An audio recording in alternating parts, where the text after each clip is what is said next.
Diyos, sa aming pagpapatuloy sa pagpupuri sa inyo, Panginoon, sa pakikinig ng iyong mga salita, upang after nito, Panginoon, sa tulong ng iyong mga Espiritu, kami ay lumakad ayon sa mga maririnig namin mga katotohanan mula sa iyong banal na salita, Panginoon. Lord, aming dalangin, turuan mo po kami. Even, Panginoon, no ay mga isipan, buksan mo ang mga puso, Panginoon, aming dalangin, na open mo lahat ng ito, Panginoon, upang yung mga katotohanan na aming marinig ay ma-instruct kami, Panginoon. And if there are things, Panginoon, na kinakailangan kami ma-review, itulog niyo, Panginoon, na tanggapin namin ang iyong mga panalita na mula sa inyo for our good and for your glory. Lord, we pray this, patulong ng mga Espiritu sa tanging pangalan ng ating Panginoon Jesus. Amen. Amen.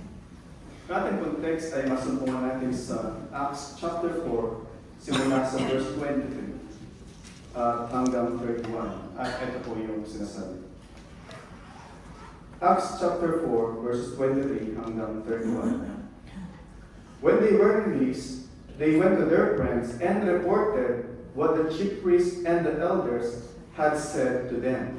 And when they heard it, they lifted their voices together to God and said, Sovereign Lord, who made the heaven and the earth and the sea and everything in them, whom through the mouth of our father David, your servant, said by the Holy Spirit, why did the Gentiles rage and the peoples plot in vain? The kings of the earth set themselves, and the rulers were gathered together against the Lord and his anointed.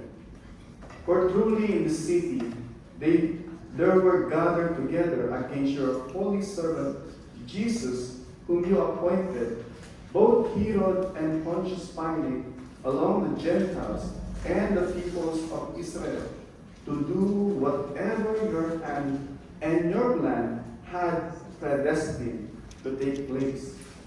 And now, Lord, look upon their threats and grant to your servants to continue to speak your word with all boldness, while you stretch out your hands to heal, and signs and wonders are performed through the name of your holy servant Jesus. And when they had prayed, the place in where they were gathered together was shaken, and they were all filled with the Holy Spirit, and continued to speak with the word of God with boldness. Ito po ang buhay na salita ng ating buhay na Diyos. During this event.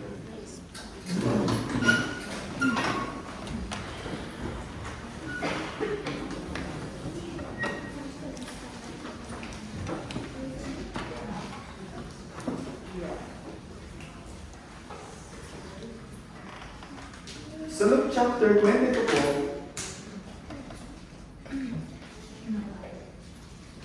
even prior to that, noong ang Panginoong Jesus, after ng doon sa upper room, noong Lord's Supper, sila ay pumunta doon sa Mount of Olives.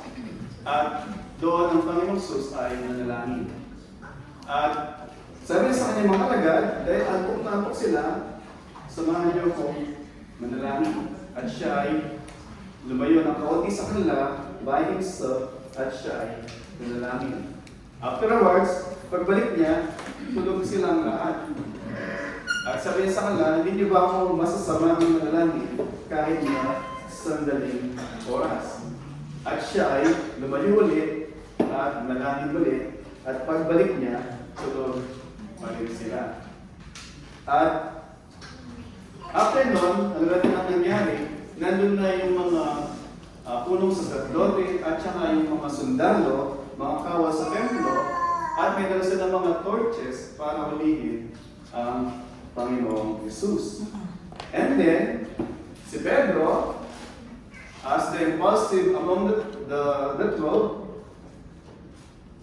kuha niya yung kanyang tabak at nakat niya yung tenga right here ni Malchus na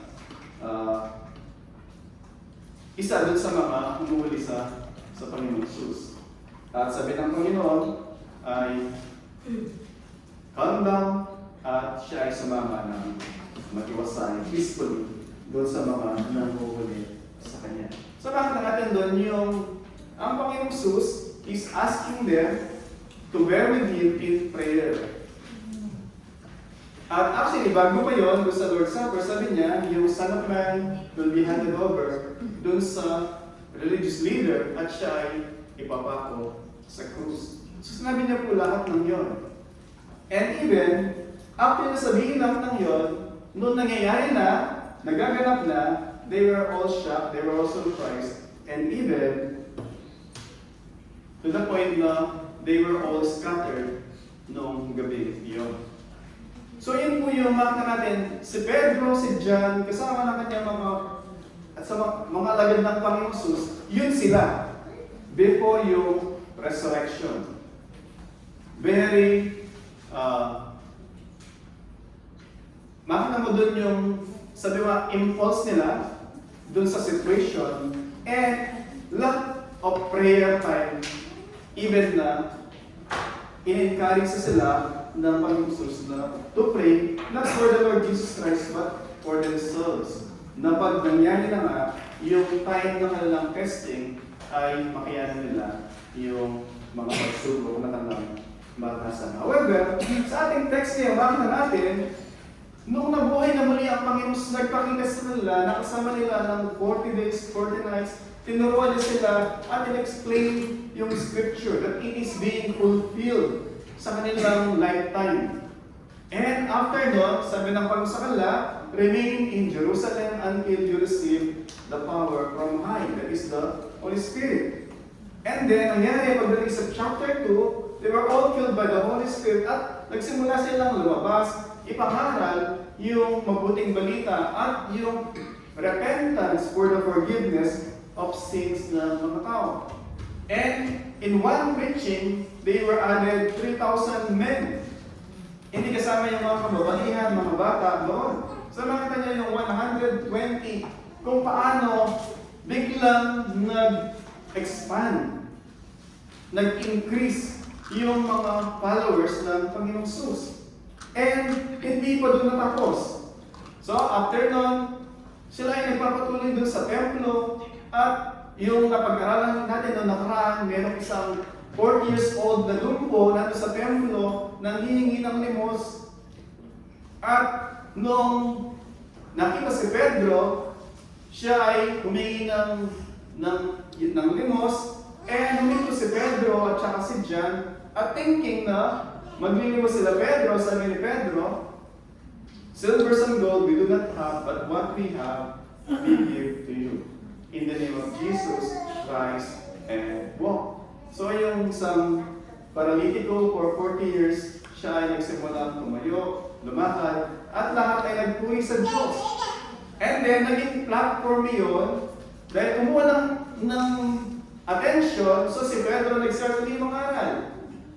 Men of Jerusalem, sabi niya, alam niyo yung nangyari recently. Yung religious leader kasama kayo, part kayo sa crime, pinapakon niyo sa krus yung Panginoong Jesus.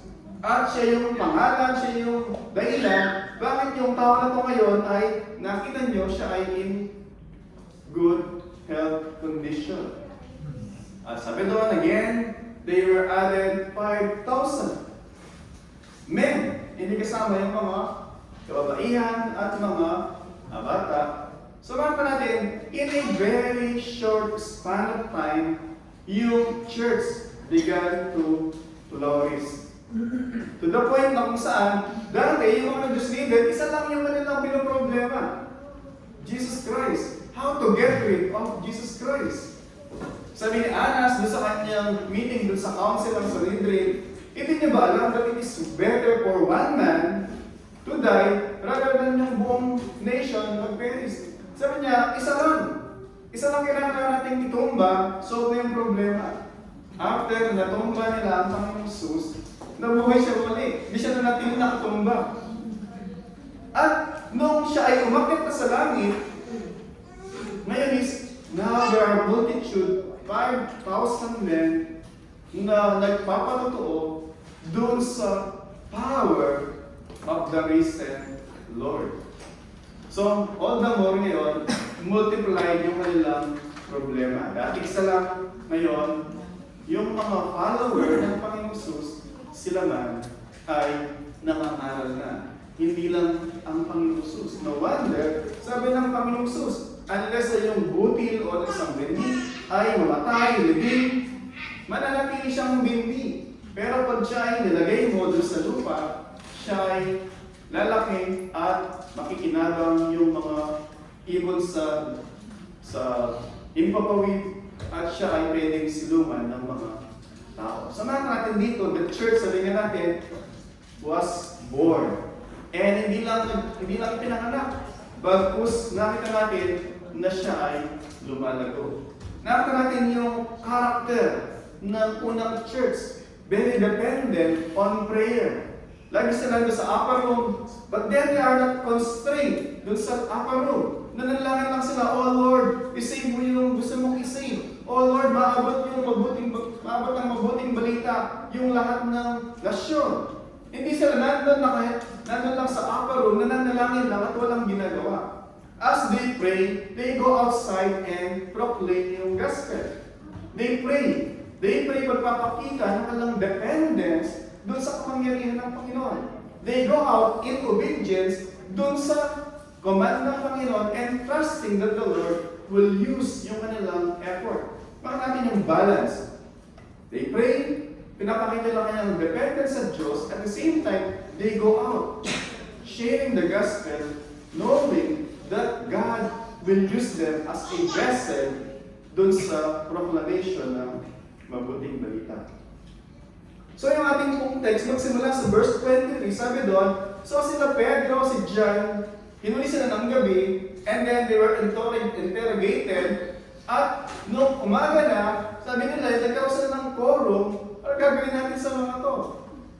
Pag hinayaan sila sa kulungan, yung mga tao nagpupuri at alam nila na through the power of Christ, yung lumpo na yun, siya ay lumakad, yung mga tao magkakaroon na ng problema because they cannot hide.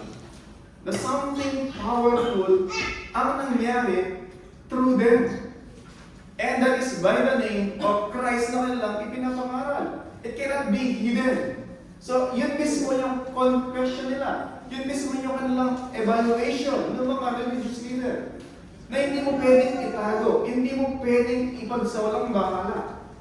So, threaten sila. But then makita natin, yung mga religious leader, instead na makita nila, since God is working in their midst, instead na mag-repent sila, mag-sisi sila sa kanilang kasalanan, lang ginawa na pagpako sa krus sa Panginoong Jesus, still, hindi ko nila nakita yun.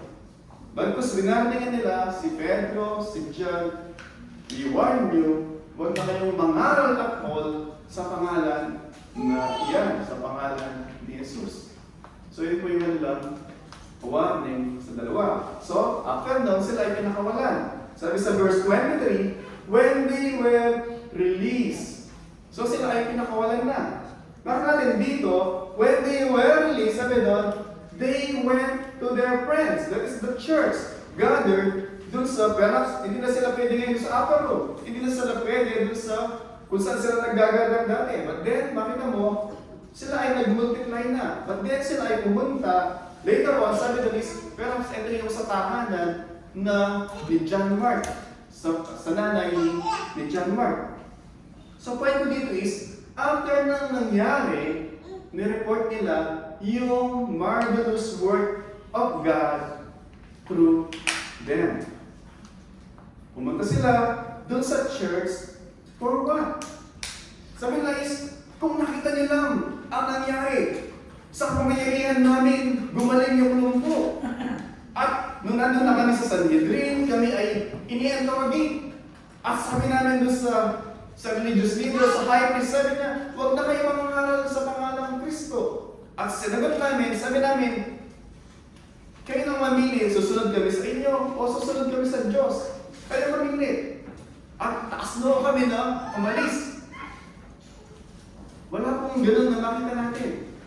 There is walang arrogance sa kabila ng kapangyarihan na kanilang naranasan that God used them as a vessel para ma-demonstrate yung kapangyarihan ni Kristo through them as mere instrument, hindi yung wala kang mababasa na pagdating nila doon, sila ay taas noo na sige, sikat na kami ngayon doon sa Sanhedrin, sikat na kami ngayon sa religious leader, and so, kami ang sundin nyo.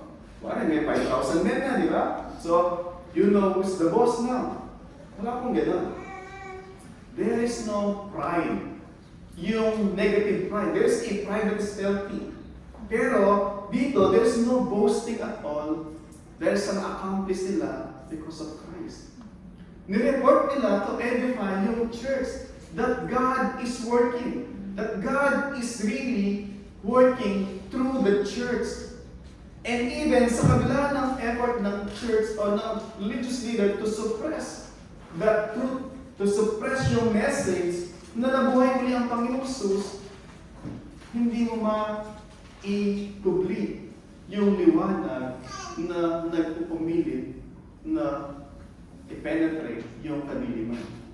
Not just to penetrate, but to conquer yung darkness because of the unbelief ng mga tao, especially yung mismong mga punong sacerdote. Sa natin dito, sabi ko kanina, nung pinakawalan sila, immediately, nireport nila to edify yung church. There's no boasting, and there is no also na pagpapakita na mas more spiritual kami sa inyo, mga kapatid. Parang gano'n. Yung purpose na nalang pag-report is to report that God is indeed within o nandun sa church working in their midst. Na sila ay mayroong purpose at mayroong power as Christ used yung kanyang church para sa proclamation ng mabuting balita.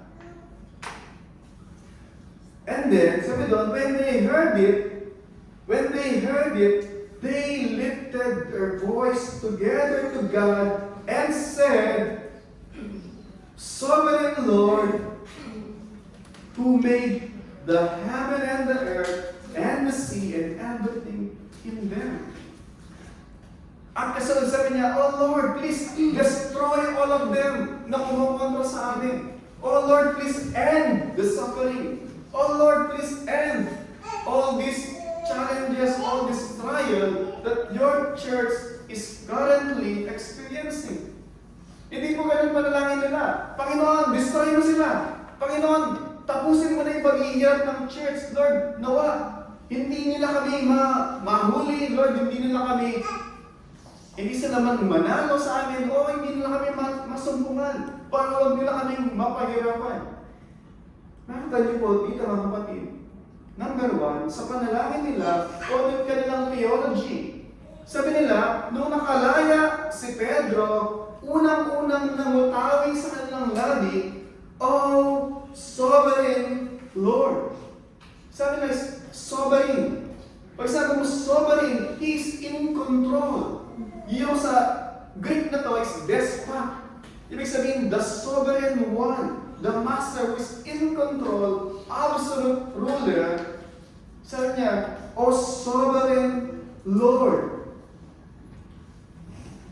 In case na na-miss natin yun, yung kasunod, sabi niya is, Who made the heavens above, the earth beneath, the sea, and everything in it. Everything, sabi niya. So yung panalangin nila, bakit mo yung theology nila so sound? They knew who is in control. That they are not in control, but God is. Not even yung mga religious leaders are in control. Only God who made the heaven and the earth, the sea and everything in it, He alone is in control. And yet sa kabila ng kanilang understanding that God is in control, never silang nanalangin na, Lord, now, since they have seen your power, Lord, please completely annihilate them. Nakapang gano'n mga kapatid. Oh Lord, please, ngayon is magtatago na muna kami at pag hindi na kami pinapersecute at saka na lang kami nalabas para ipangaral yung mabuting balita.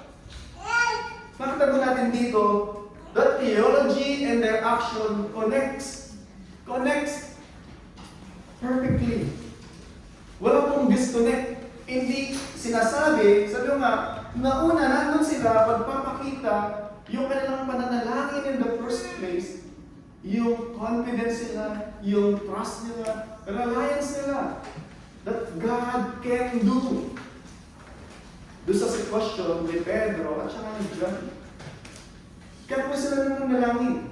At nakita natin, God, here, yung kanilang panalangin. Bininig ng Diyos yung kanilang panalangin. At this time, nandun na si Pedro, si John, sa kanilang harapan as a proof that indeed, yung Diyos ay may tenga at nakatuon sa kanila, willing kumilos, willing umakto para sa kanyang kalwalatian at para sa ikabubuti ng kanyang mga hinihingi. However, sabi nga kanina, yung content ng prayer, tingnan po natin yung content ng prayer. Yung prayer nila, sabi niya, yung verse 25 hanggang verse 26, ito ay quotation o quoted sa Psalm chapter 2. Na kung saan, Psalm chapter 2, ito exactly sinasabi na, who through the mouth of David, your servant, said by the Holy Spirit, why do the Gentiles rage, the people plot in vain, the kings of the earth set themselves, and the ruler gather together against the Lord and His anointed. Yung word na anointed, against your Messiah, the Redeemer, the Savior. Sabi sa Luke chapter 1, you shall call His name Jesus, for He will save His people from their sin. Yun po ibig sabihin ng ang Panginoong Jesus, siya yung tagapagligtas. So ano po yung sinasabi dito ni Pedro? At ilan ang buong church?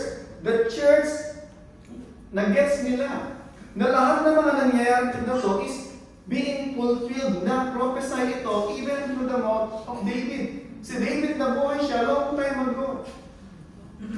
And yet, alam nila that God now is writing o yung reality na nakasulat, prophesied long ago is now being witnessed nila mismo first hand sa kanilang generation.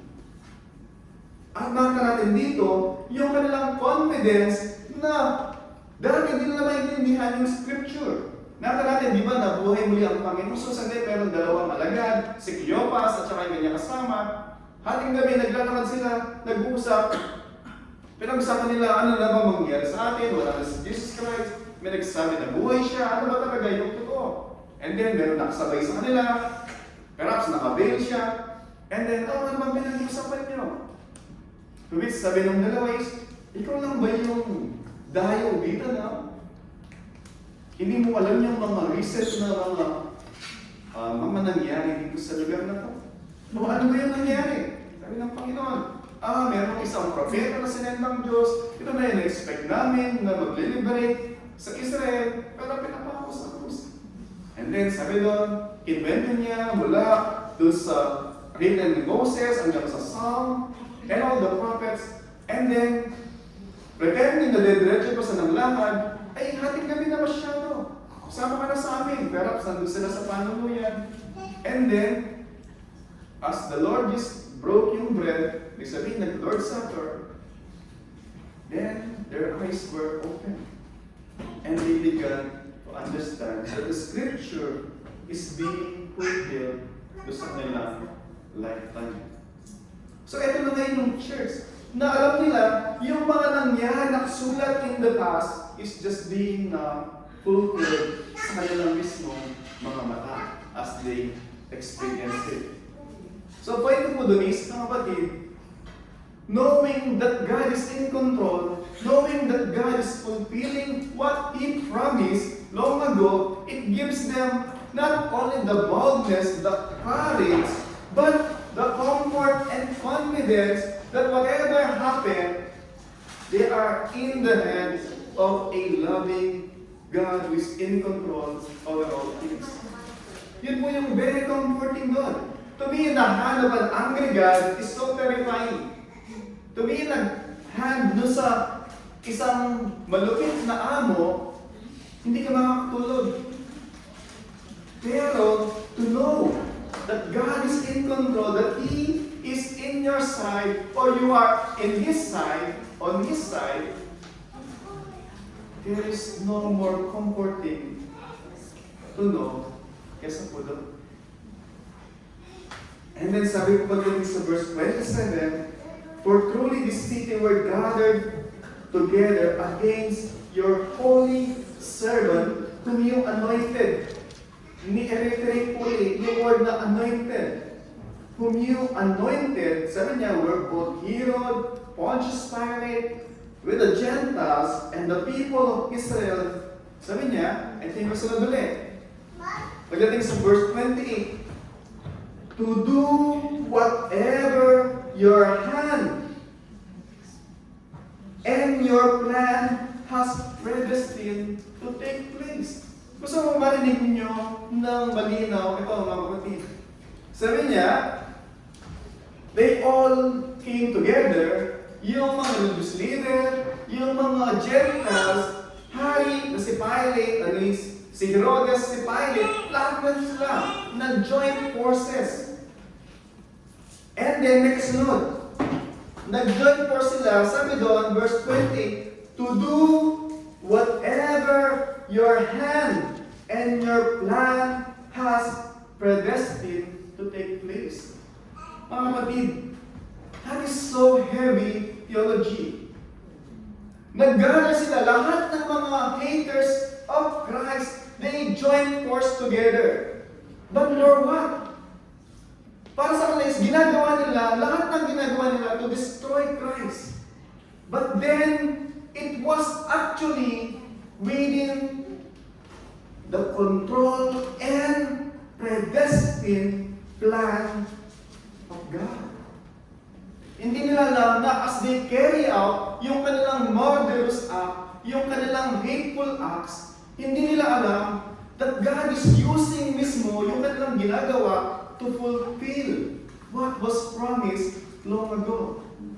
They were morally responsible, they were guilty sa kanilang ginagawa. However, ito yung exactly sinasabi doon sa Romans chapter 8 verse 28, that God causes all things to work together for good to those who love God.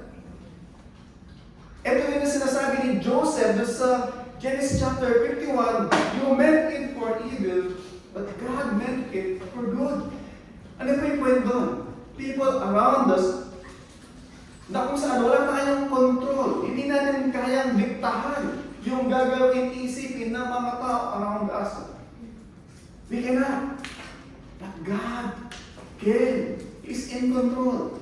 And since because He's sovereign, is in control, lahat ng mga nangyayari, He can turn all those murderous acts, hateful acts, towards Christ and towards us for our ultimate good. Kaya kung sabi natin lagi, yung kamatayan sa krus ng Panginoong Jesus, it is not a tragedy. It is not an accident. It was a predetermined plan of God before the foundation of the world. Since God is omniscient, since God is all-knowing, God decreed the end. Pag sinabi mong destined, predestined, yung word na predicate, ibig sabihin before. Yung destiny is the end. So before the destiny, God has already foreordained, decreed the end. And how the end will come to pass, in between, God is working His plan within dun sa mga tao na ginagawa nila, yung mga ginagawa nila voluntarily, responsibly, and yet God is doing yung kanyang end goal result na mangyayari according sa kanyang plano. Point ko po mga kapatid, it gives us confidence na ito yung Diyos na meron tayo. Hindi natin makita yung kabuuan ng picture because we are finite. Dahil limited po tayo. But God sees the whole truth, the whole things in a package buo. Alam niya na, yes, example, yung anak natin, nagreklamo sa akin, ang daming assignment sa school. Hirap na hirap ako. At tapos lagi pa ako nagpupuyat. Kinakailangan gumising ng maaga. And then, sumasakit ulo ko. Dahil sa kakabasa, kakaaral. Nay, hirap na ako. Hindi na ako mag-aaral. At dahil sa mahal mo yung anak mo, sabihin mo, ay hirap yan na anak. O, huwag ka na mag-aaral. Hindi po ganun yung tugon natin, di ba? It's okay lang yan, maghihirap ka ngayon. Pero pag nakatapos ka, na-enjoy mo yung fruit of your hard works and of your labor. Yun yung sasagot natin, di ba?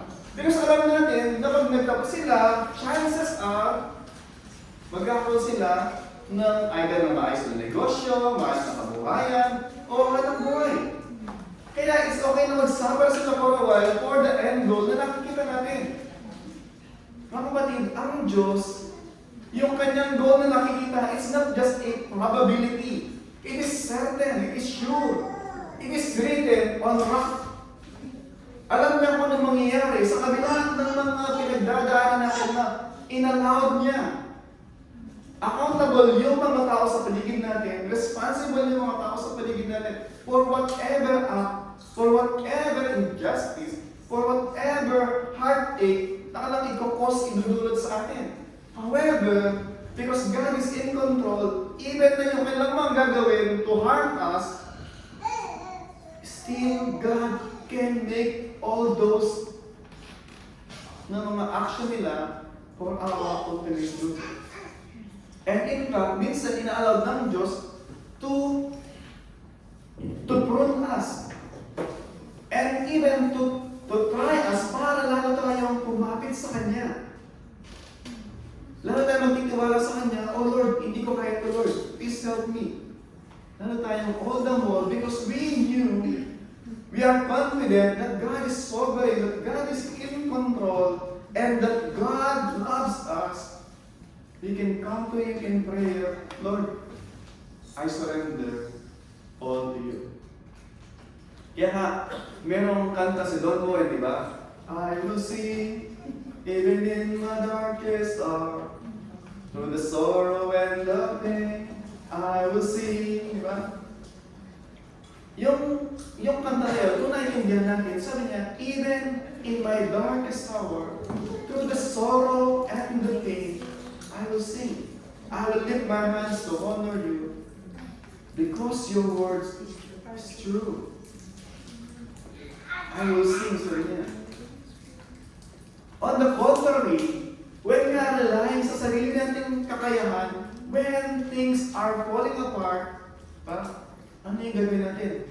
We run away, we hide ourselves, and then sabi natin, Pastor, tsaka na ako babalik pagka maayos na ang lahat.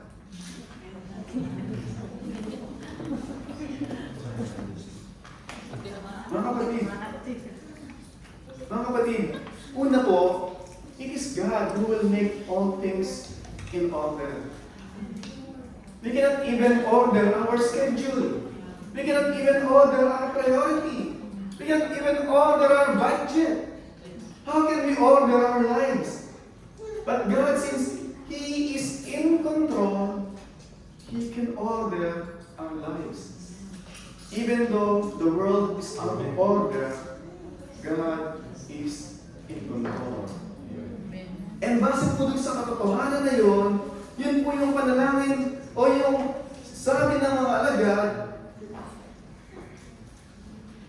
na yung kanilang ginagawa, sabi doon is recognition that the people around, they are doing whatever they thought na ginagawa nila voluntarily, responsibly, and yet it is within the premise, doon sa circle na inallowed ng Diyos. Naalala ko, huwag na muna si Job na, by this time, lagi natin narinig si Job, di ba? Hindi si Job.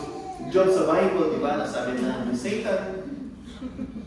Ngayon, let's go to another illustration para hindi lang isa, tatlo. Di Diba? Sa Daniel chapter 3, mayroong tatlong magkakaibigan. Ang pangalan, Shadrach, Meshach, Abednego. Si King Nebuchadnezzar, dahil siya ay para sa kanya, he has the sovereign authority. At least para sa kanya. Doon sa kanya nasakupan sa Babylon, siya yung hari. Sinakot niya yung mga bansa at nire-require niya na mag-tax sa kanya. Nagpagawa siya ng imahen, gold, malaki-malaki. At sabi niya, pag sound of the trumpet, everyone should bow down to worship. Nakita niya yung una, yung utility ng mind. Gumawa ka na something, diba? And then mapabow down mo sa ginawa mo na something. And yet, si Shadrach, Meshach, Abednego, hindi sila nag-bow down. At sinumpong sila. At sabi ni Nebuchadnezzar, totoo ba itong ginawa ninyo? Sabi ng katulis, oh, King Nebuchadnezzar, hindi nila sinabi, oh, Nebuchadnezzar, sino ka ba? They're not arrogant. Oh, King Nebuchadnezzar, nandun yung recognition that you are king. King of this, at least, earth, or king of this Babylon. So yes, hindi na rin kinakailangan mag-bow down doon sa ginawa mong imahe. At even, yung Diyos na sinasamba namin, He will allow, perhaps, na masunog kami doon sa, kasi pinasitbihan niya yung morno, yung blessing furnace, 7 times. Ibig sabihin, yung maghahag sa kanila, nandun sila malapit, nasunog sila. Yung maghahagi sa kanila, nasunog. So sila, nahagi sila. Pero bago sila ihagi, sabi nila, yung Diyos na sinasamba namin, pwedeng hayaan niya kami sa masunog. And yet, hindi kami magbabow down sa imaheng tinagawa mo. Nakita niyo yung courage, firmness nila. Yung recognition nila, God may allow na masunog kami. It's okay. Still, hindi kami magbabow down doon sa imahe na yan. Mga kapatid, hindi natin binibigyan ng Diyos na, oh Lord, hindi kami magbabow down, pero sige mo kami, huwag mo kami nga masunod doon. Parang ganong panalangin sa kanila. For them, God is in control. I-allow mo na masunod kami. Hindi, Lord, it's in your hand. We are at your disposal. Pag namatay kami, we will be with you. Very fast. Right? Maghihirap kami dito pa sa lupa. Lord, however, whether gusto mo nandito pa kami to serve you, to testify doon sa kapangyarihan mo, it's up to you, Lord. Hindi sa nag-bow down. And then, ano sila sa furnace, sabi nila Nebuchadnezzar, hindi ba tatlo lang yung ginagis natin? Bakit nakikita ko, apat sila? At yung isa, like the Son of Man, sabi niya, which is yung title ng Panginoong Jesus. And then, Shadrach, Meshach, Abednego, kayo ba yan? Oh yes, King Nebuchadnezzar, pag labas nila, hindi sila amoy usok. And then, nagpagawa ng decree si Nebuchadnezzar, sabi niya, from now on, lahat kayo, magbabawa down lamang, sasama lang, doon sa Diyos, ni Shadrach, Meshach, Abednego. They stood for what they believed to be true, that God is in control. Whether rescue sila, hindi. At chapter 3 yun, pagdating ng chapter 7, meron naman isa. Alam niyo yung sa Lions Den, di ba? Meron naman pangalan, Daniel. Sabi niya uli, hari naman. Sabi niya, si King Darius naman. Sabi ni King Darius, yung kanya mga satraps ay mga nainggit sila kay Daniel. Dahil si Daniel nag-prosper because God blessed yung works na kanyang hand. At sabi ng mga satraps, hindi tayo makakita ng rason para akusahan si Daniel. He saw a man of integrity. Pero alam natin kung saan siya pwedeng masino. He's so committed, he's so firmly devoted sa kanyang Diyos. So, gawin natin na gagawa tayo ng kasulatan na sa ganitong oras, bawal sumamba sa Diyos ng mga Diyos-Diyosan ng bawat isa. Except sa Diyos lang ng Babylon. So, signatoring kay King Darius, at pag may signatoring na ng hari, it must be implemented. Pero si Daniel, everyday, nananalangin siya, binubuksan niya yung kanyang bintana, at nananalangin siya, hindi para makita ng lahat, but that's the way he prayed. And then, no meron ng kautosan, thinking na, sasara niya yung bintana, di ba? No. As usual, nakabukas ka ng bintana, nananalangin siya. Nakakita ng mga satraps, sabi ng mga satraps, kita natin ngayon. At, inakusahan siya before King Darius, at sabi niya kay Darius, ay sabi ng mga kumakos sa kanya, na siya ay nanalangin doon sa time na dapat manalangin lang doon sa Diyos ng Babylon. At sabi ni Daniel, sabi ni King Darius, totoo ba yan, Daniel? Ay hindi po. Sinungaling po sila. Ako di ako nanalangin, di ako marunong manalangin nga eh. Di nga ako Christian eh. Diba? Hindi po. Sabi niya is, yes, totoo. At dahil doon, mahal na mahal siya ni King Darius because of his integrity. At alam niya, that is being sinetap siya ng mga naingit sa kanya. And yet, because pag sinabi ng hari, hindi pwedeng bawiin. Otherwise, makakompromise yung kanyang integrity, yung kanyang rule. Pwede siyang baliwalay ng mga doon sa kanyang decree. So, si Daniel, nilaglag siya doon sa may lion, at mula doon sa may lions din, ano yung gagawin ng lion, di ba? High five, Daniel!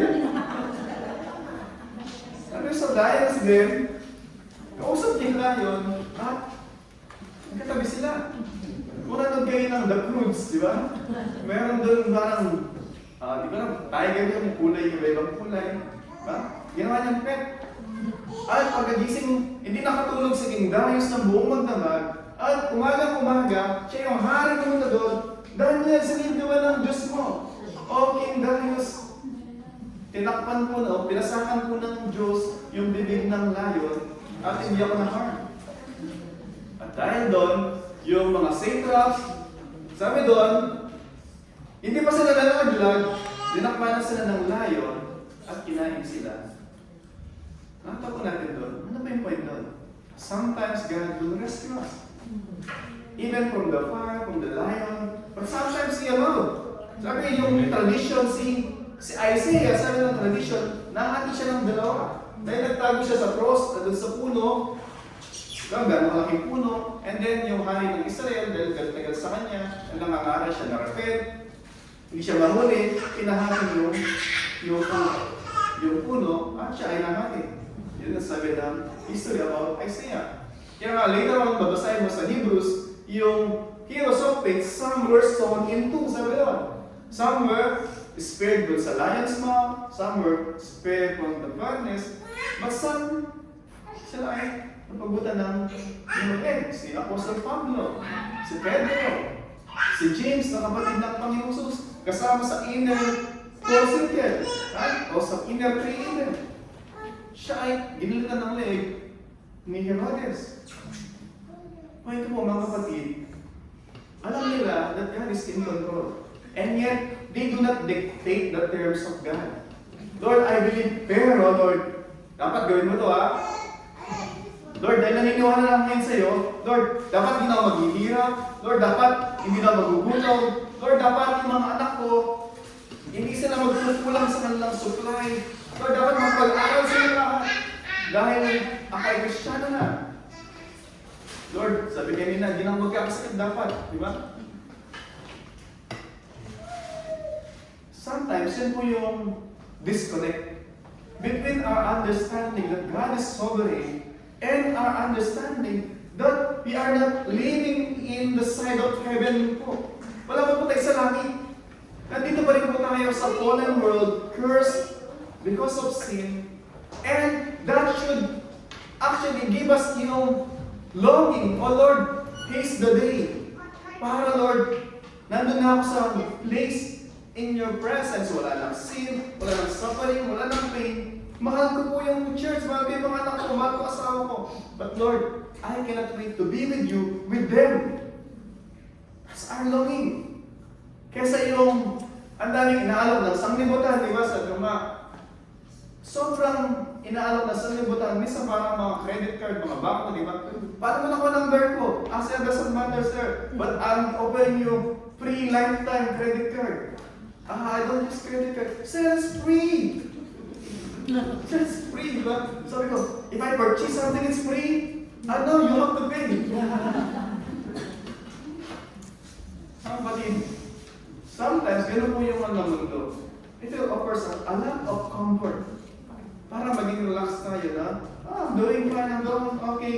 I don't need for Christ now. I can do it later on pag di na makalakad, di ba? Hindi ka na makalakad, paralytic ka na din, hindi ka na makapagsalita, hindi ka na makapag-isip, di ba? It's too late. Mga kapatid, pinapakita dito sa atin, God is so gracious.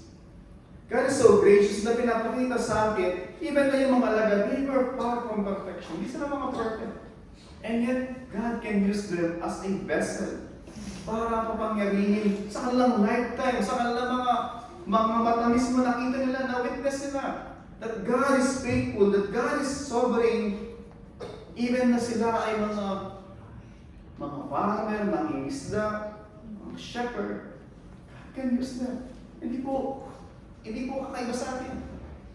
Tayo po, kahit gano'n yung mga estado natin sa buhay, God can use us para ma-declare that God is so powerful. He can use a vessel na it seems sa mundo insignificant. Hindi binabali ng sanglibutan. And yet, God can use us to accomplish His purpose, yung goal na sinet niya in the end, that many people will come to faith, repentance and faith, and proclaim Jesus as their only hope and Savior. So makita po natin dito, even actually, let's go back to the word na anointed sa Bible, makita po natin, maraming beses na binabanggit ang Panginoon Jesus as Lord. Pagbabasahin natin yung Philippians chapter 2, verse 9 hanggang 11, sabi doon, name above all names, di ba? Name above all names. Para ano mo yun, na-inspired ako siya.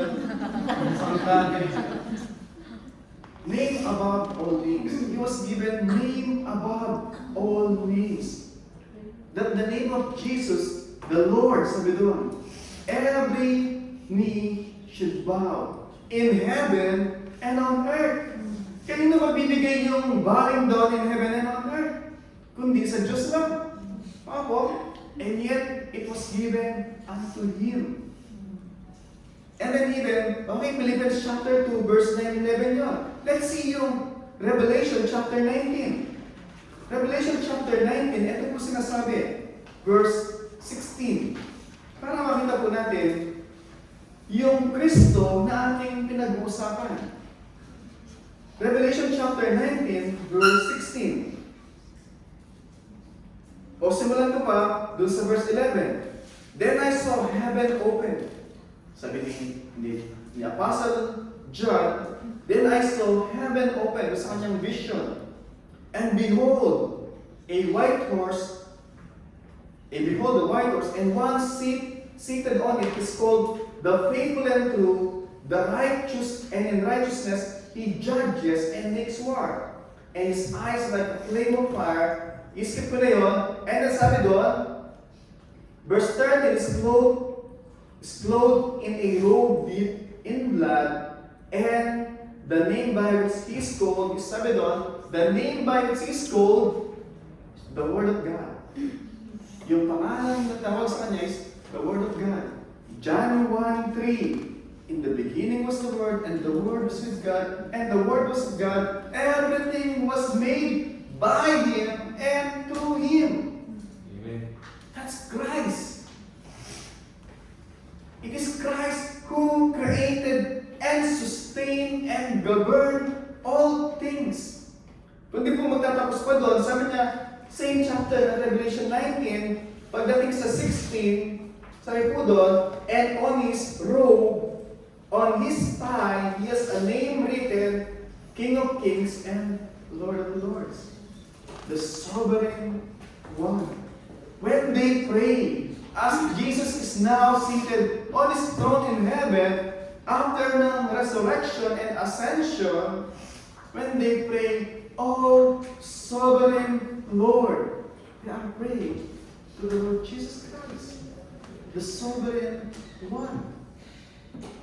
And Christ loved His church. Christ attended to sa prayer ng kanyang church. And so mga kapatid, when we pray, have the confidence that Christ listens to our prayers.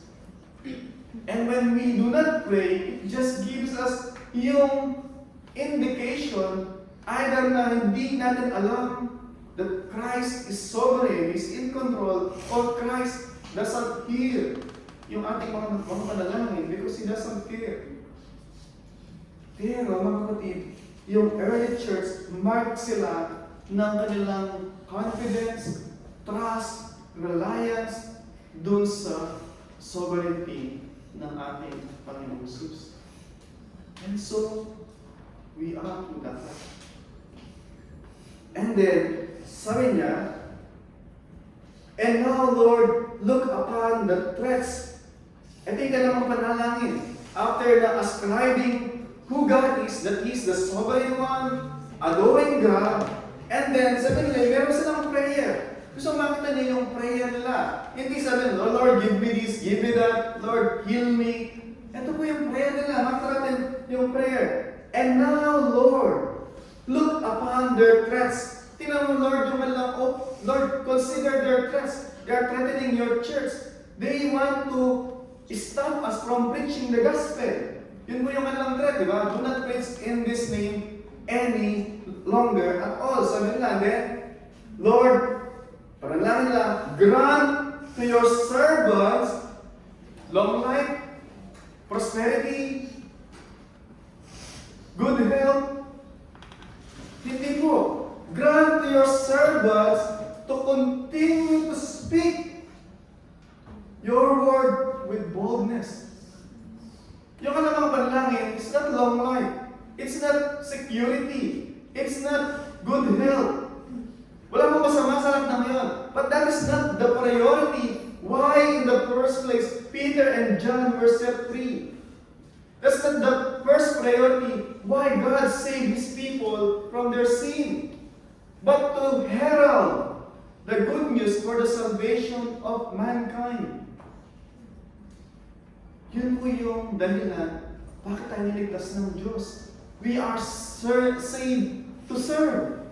To serve by proclaiming the gospel.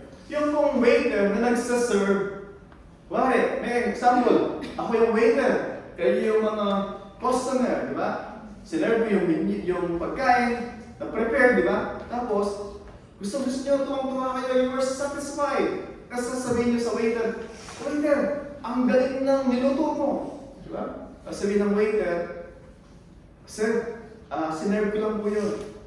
May iba po nagluto, yung chef. Tayo po, we don't cook the message. We don't cook the gospel. The gospel is already prepared. We are just serving it. We just simply open our mouth and testify, witness of the power of Christ at work in our lives. The same message na nagligtas sa atin, that we repented and turned to Christ, the same message, yung dadalhin natin sa mga tao wala pa kay Kristo. So hindi po natin kailangan ng rocket science. Ano gagawin ko? Ano sasabihin ko? The only thing we have to say is, repent and believe. Ano yung repent natin? That we have fallen short before God. That we are disobedient. That we are rebelling against God. Hindi naman ako ganun kasama. Hindi nga ako nag-boyfriend dito eh. Diba? Gusto ko na mag-boyfriend, pero walang maging boyfriend pa. Diba? So ano yung repent ko? Diba? Repent is, yung repent mo, that Christ should be the first one. Pero kaya sa next na number 2. Hindi pa ba pwedeng number 2? Malapit naman sa 1. Diba?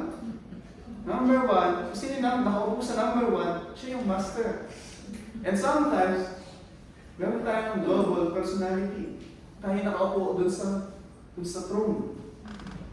And that's why, di ba, minsan sabi natin, Lord, ito po yung gusto ko. Lord, ito yung panalangin ko. Para minsan, contradiction yun eh. Lord, ito yung gusto ko. Lord, sabi, Lord, tapos ito yung gusto mo. Oh, Lord, kung ano po yung gusto niyo, yun po yung gusto ko. Lord, at sabi niyo sa salita niyo, ito yung gusto niyo. Lord, yun po yung panalangin ko.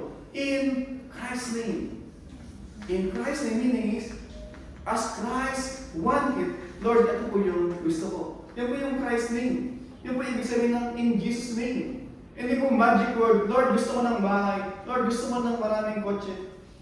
Kayod, di ba? Kayod. Lord, gusto ko ng ganito. Kayod. Diba? And then, in Jesus' name, after ng long list, sabi nga, kahit gamitin mo yung in Jesus' name, until na paus ka na. Hindi ka na wala nang boses na lumalabas sa iyo, sa iyong throat. Wala pong power yun. Because when we ask, it's not in line, it's not aligned dun sa will ng Panginoon, and so God will not hear yung prayer natin. In fact, the first prayer na papakinggan sa atin ng Panginoon when we confess to God, "Oh Lord, I have sinned against you, forgive me, cleanse me, and make me your own. Receive me as your child, as one of your children." And He will. He's faithful and just to forgive us, to cleanse us from all unrighteousness. And sabi sa John 1:12, to those who receive Him, who believe in His name, He gave them the right to become children of God. Sabi ko lagi, yung mga anak ko, I will do anything para sa kanila by the grace of God. Gagawin ko pang lahat sa kanila.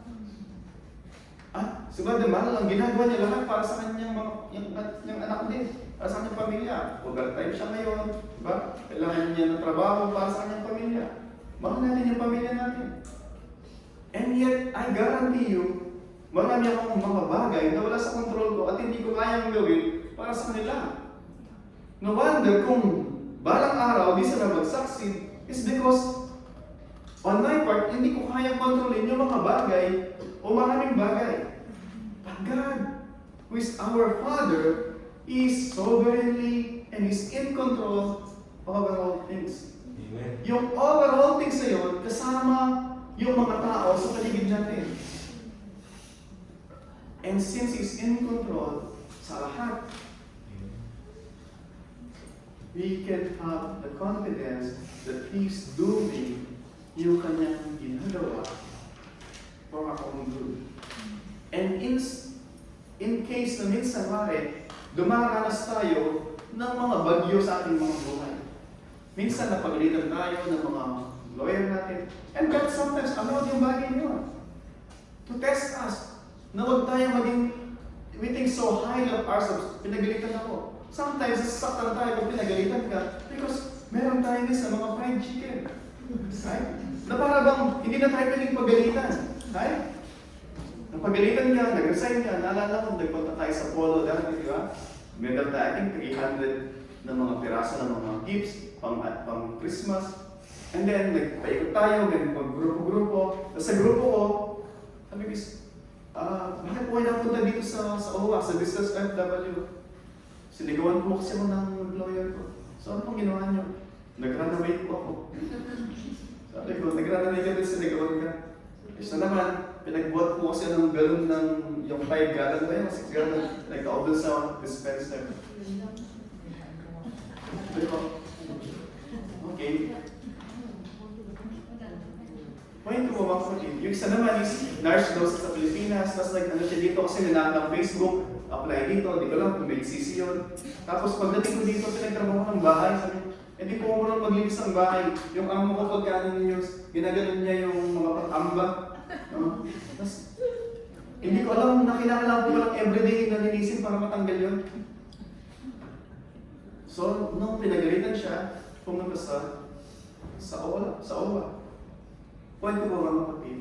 Sometimes, inalawad ng Panginoon na wala tayong pera. Para makita natin, hindi lang pala sa pera nabubuhay ang tao. Okay, hindi lang pala sa tinapay. Hindi lang pala sa pera para bumili ng tinapay na nabubuhay ang tao. Kundi sa bawat salita ng Diyos na nagbibigay sa atin ng buhay. Mga kapatid, minsan, inaalawag ng Panginoon na nandun tayo dun sa dulo ng PC ng ating buhay. Para makita natin na wala nang ibang tatakbuhan. Pero mali tayo, mga kapatid. Whenever na dumating tayo sa punto na wala na alam natin na wala nang ibang tatakbuhan, doon po tayo nagkakamali. Hindi po wala nang matakbuhan. But God is calling us, pointing us to Himself, that we can always come to Him. Number one. Amen. Hindi yung pag wala nang matakbuhan po. So mga po natin dito, going back sa mga alagad, sabi nila is, yung prayer nila, prayer or boldness, that they may continue preaching the good news. And continue living na mabuhay na may boldness, yung courage. Kasi sabi ng mundo is, ginagawa na ng lahat eh. Bakit ikaw na lang hindi gumagawa? Di ba nakwento ko sa inyo na minsan meron sa bahay, dati nag-church, yun is, gulat ako eh. First time na nakarinig na niya, pero kayo, parang invest na niya. Hindi naman sinabi sa akin, pero sa grupo, hindi ka kasi dito pagka isa lang, hindi pala, pag hindi isa lang, pag dalawa lang girlfriend, boyfriend mo, hindi ka in. Dalawa, pag hindi lang, pag dalawa lang, hindi ka in. Dapat, more than two. Isa nagbabayad sa bed space mo, isa nagbabayad sa libre Carly, pangalawa, tapos, minsan pwedeng padala din, pag kulang yung sakot, kasi kailangan magpakulot, kailangan magpaderma. Point quiz, yung mundo, itatry niya na i-shape ka dun sa passion ng mundo. Yung mundo, gusto niya na sabihin sa iyo na, ginagawa nila yun. Ikaw din mo gawin. Hindi ka in, di ba? Kaya nga minsan is, yung mga iba gusto mag-boyfriend kagad, mag-girlfriend, kasi para maging in, di ba? Pero, it needs courage to stand. Ano masabihin ng mga tao around us? Sabihin ka na, okay, ako lang yung di ba? Ako lang yung walang boyfriend. Kaya may boyfriend kaya. Ang hirap kaya nun. Wala magkakasama kayo sa isang accommodation sa kwarto, 7 kayo, tapos lahat sila mayroong Muhammad, tapos ikaw wala.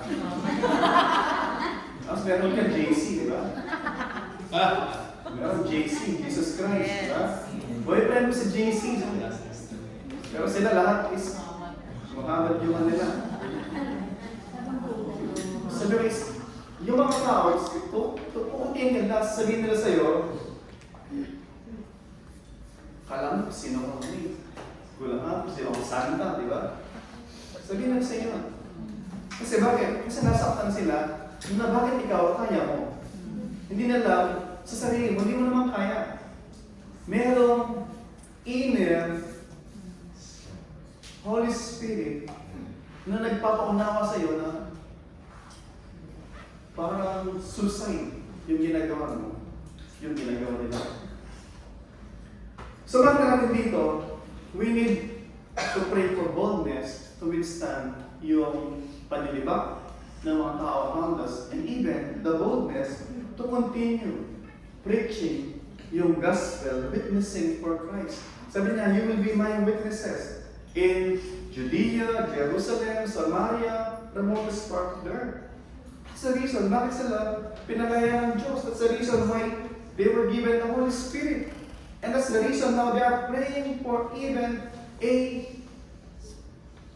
yung mas maging bold pa sila in living as a witness for Christ and in witnessing by word doon sa mabuting balita ng Panginoon for the salvation ng ibang tao. And then sabi nila, as you Lord accompanied by signs, wonders, miracles, yung iyong proclamation ng gospel. Tanatin, that time is wala pang written New Testament. Kaya yung Panginoon, ina-accompany niya ng mga signs, wonders, healing, miracles. Yung ginagawa nila Pablo, nila Pedro. But now is, nandito na po, nakasunod na. We don't pray na, Lord, God can heal for sure, 100%. But then, hindi na po yun yung norms.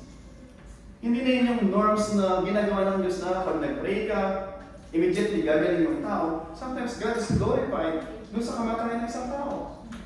Kagaya sa mga 11 disciples. Except si John the Beloved na namatay as an elderly man. And then pagdating sa verse 31, when they had prayed, sabi doon, when they had prayed, the place which they were gathered together was shaken. And they were all filled with the Holy Spirit and continued to speak. Yung pong word na natin, Pentecost, they were already filled by the Holy Spirit. Or let's say, sealed by the Holy Spirit. Now, yung kanilang continuing dependence, reliance, trust sa Panginoon, sa Holy Spirit, they are being filled. Iba po yung magkaroon ka na indwelt at saka yung filled. Yung being filled is you are being umapaw. Yung kapangyarihan ng Banal Espiritu sa iyong buhay. To the point na ito yung pressure ng sanglibutan, but ito yung puspos ka ng Banal Espiritu na kung saan is yung mas desire mo, hindi yung kahit anumang pressure around you. Sabi sa Ephesians, diba? Be filled with the Holy Spirit and not with wine. Diba? Point to this, pag yung isang tao nakainom ng alak, de-drive siya ng alak. Diba? Naminatag na kayo na, pag uminom ka, lagay mo sa tiyan. Bakit? Kasi pag nilagay sa ulo, ginagawa niya is, kung ano yung ginagawa ng lasing. Right? Wala sa pinuan. Yung be filled by the Holy Spirit, ibig sabihin, ida-drive ka na kung ano yung nais ng Banal na Espiritu. You are driven. You are controlled. Mas better na terminology. You're controlled by the Holy Spirit. So yun po yung nangyari sa kanila. And sabi doon, and then, they na-shaken yung place, and they continue to speak the word with boldness. Hindi nung sila ay napuspos ng Espiritu, then nagsimula silang gumawa ng lahat ng mga himala. Hindi po. Bagkus is, number 1, na kanilang priority, preach the word, or to witness for Christ. Yun po yung una nilang ginawa. Same thing po sa ating mga kapatid, naranasan natin yung mga naranasan ng mga manampalataya nito during the early church. Power of the risen Christ, of the sovereignty ng Panginoong Jesus. And they are praying for even more, that they may be filled by the power of the Holy Spirit. Yung pong consistent na communion natin sa Diyos, kailangan po natin yun. Huwag po natin ipoforsake yung ating communion sa Panginoon. May sabihan na, yung daw taong hindi na nalalangin sa kanyang prayer closet is a picture na, sabihin, regular na nalangin with the Lord. Sa iyong sarili, between you and the Lord. Yun daw pong isang tao na hindi nalalangin sa kanyang prayer closet regularly. Kahit kumatin siya ng prayer meeting, corporate na ng church, actually, it's just mere ritual. Ibig sabihin, just ritual. Ibig sabihin, parang ano lang, nakasanayan lang, nakabalian lang. Pero, yung isang tao, na nakita mo na nanalangin regularly sa kanyang prayer closet o having communion with the Lord, nakita mo, yung epekto niya doon sa kanyang buhay, yung nag-uumapaw ng Holy Spirit, na kung saan yung desire niya lagi is yung mga bagay na nais ng Panginoon. And nais ng Panginoon, of course, yung magkasama ka doon sa mga corporate prayer meeting ng church at sa corporate worship ng church. At gagawin mo yung mga bagay na dinidesire din ng Holy Spirit para sa atin. Merong sa Old Testament, sabi doon, delight yourself in the Lord, and God will just give you the desire of your heart. Sometimes beneficial. Tinutist ng mga tao. Lord, I pray that God will give you the desire of your heart. Dangerous po yan, mga kapatid. If God will give yung desire ng heart natin, dangerous po yan. Because oftentimes, sabi sa Genesis chapter 6, the desire of our heart are usually evil continually. But then, yung desire ng Diyos para sa atin, yun ang maging desire natin. Then, it leads us dun sa experience natin sa power ng Diyos working in our lives. No wonder, marami kayong makakarinig, di ba? Ano ba nangyari sa'yo? Ano nagbago sa'yo? Tapos minsan, di ba? Nung una, ganyan sa'yo na, wala naman. Naiyak pa tayo, di ba? Yung mga tao, gusto natutuwa sila, o yung iba hindi natutuwa, kung may nagbago sa atin, tayo naman isa. Di, wala naman nagbago. Napansin ng ibang tao, pero tayo, denial tayo, na may nagbago sa atin. Why? Because God is at work. God is working in our lives para maging fitted tayo dun sa building blocks na kanyang binubuo. Para tayo mga building blocks. Sometimes may mga rough edges, ba? Kinakailangan i-train ng Diyos. Sometimes it's hard, difficult, and painful. Yung pag, alam niyo yung kinakatam, Tagalog ba yung katam? Ba? Meron kang nakatam isang pyesa ng o isang piece ng kahoy para mag-suit siya doon sa kasi hindi siya soft, di ba? May mga rough edges na, o minsan mag-spam, nakamusunod na ba, pag sinulpak mo, wow! Perfect. And sometimes, ganun ginagawa ng Diyos sa atin. God is working sa ating buhay. Para pag sinulpak niya, God is working, building blocks, yun ang kanyang church. Until one day, we will be ready para harapin siya, makasama natin siya. Kasama yung pamilya natin, yung pamilya ng church na haharap sa Panginoon. Yan po yung ating panalangin. Baka hindi po tayo mag-isa lang na nandun. Let us all stand and come to the Lord in prayer.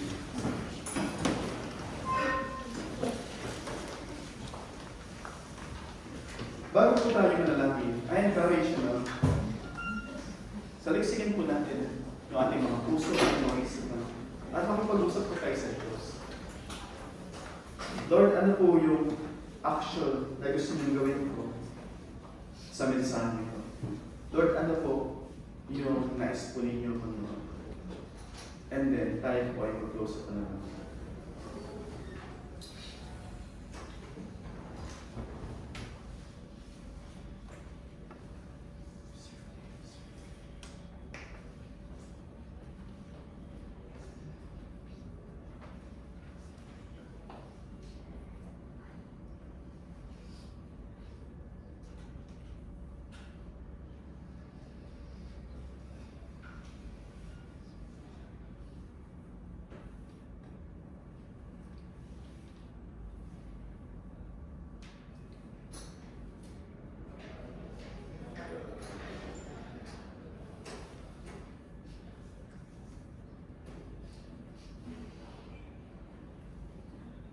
Lord, maraming salamat, Panginoon.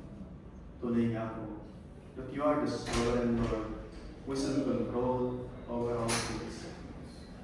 And Lord, as we pray, sandaling ito, help us, Lord, since you are the sovereign Lord, Lord, conquer our hearts, conquer our minds, Panginoon. Make them in submission and in obedience to your will. As you illumine to us yung inyong will and plan para sa amin, that we may submit lovingly, obey you, voluntarily, O God. Lord, help us. Save us, Panginoon. Since even while we were yet sinners, you died for us. Lord, hindi nyo nintay na maging perfect pa kami, na maging maayos kami ng Lord bago mo kami tanggapin. Bagkus, Lord, namatay ka while we were disobedient sa inyo.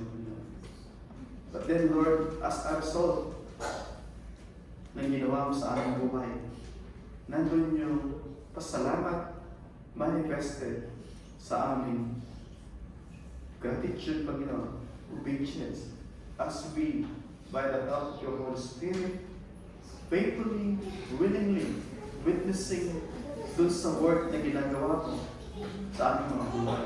That people will wonder, will praise you, will glorify you. Because the only possible reason why we are doing yung mga ginagawa namin, o bakit nangyari lahat ng mga ginagawa mo sa amin, ang pagbabago, it's because kayo, Panginoon, ang kumikilo sa aming puso, sa aming mga isipan, both to will and to act according to sa iyong nais. Lord, maraming salamat po. We believe and help our unbelief, Panginoon. Lord, maraming salamat po. Sabi niyo sa iyong mga salita, that if we seek you diligently, Panginoon, Lord, we will find you, Panginoon. Because you will reveal yourself sa amin, Panginoon. Lord, salamat po. As we pray, help us, Lord, even sa aming pagkakapos, kayong patuloy na mangusap sa aming Panginoon sa pamagitan ng mga salita.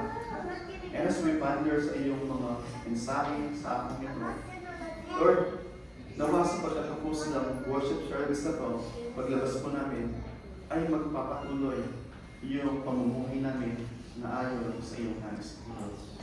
Lord, maraming salamat po. And now to Him who is able to keep you from stumbling and to present you blameless before the presence of His glory with great joy, to the only God, our Savior, through Jesus Christ our Lord, the glory, majesty, dominion, and authority before all time, and now and forever. Amen.